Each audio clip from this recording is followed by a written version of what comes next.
Tôi thấy lặng lẽ vương gió hè, tôi thấy ngày ấy tìm đến đây, tôi thấy thanh thản như mây trời dần dần cũng xa dưới tôi thấy hạnh phúc bên kia đồi gọi những bình minh vào ghé trái, gần lắm gần lắm sao với người tôi thanh xuân nhớ như mây trời. Lối về quê có đường níu bước chân tôi về, có con hôm qua ở đó.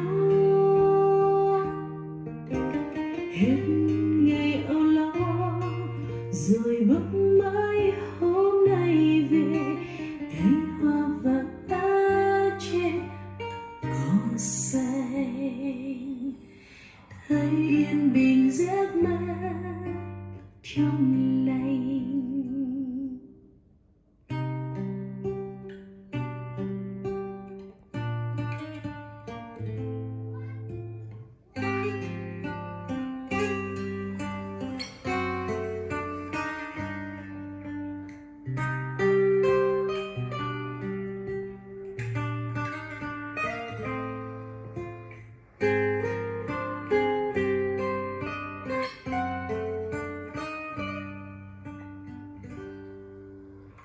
Tôi thấy lặng lẽ vương gió hè, tôi thấy ngày ấy tìm đến đây, tôi thấy thanh thản như mây trời dần dần cũng xa dưới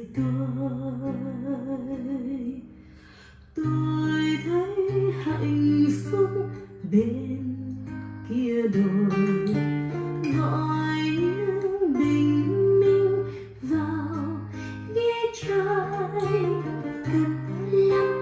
gần lắm xa với người tôi thanh xuân ngỡ như mây trời.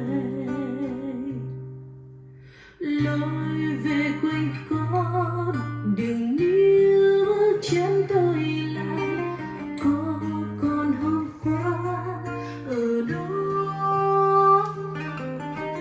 Hết ngày âu lo rồi bỗng mãi hôm nay về, thấy hoa vàng ở trên cỏ xanh,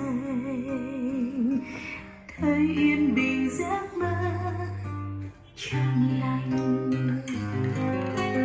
Tôi thấy hạnh phúc bên kia đồi gọi những bình minh nào ghé trái, gần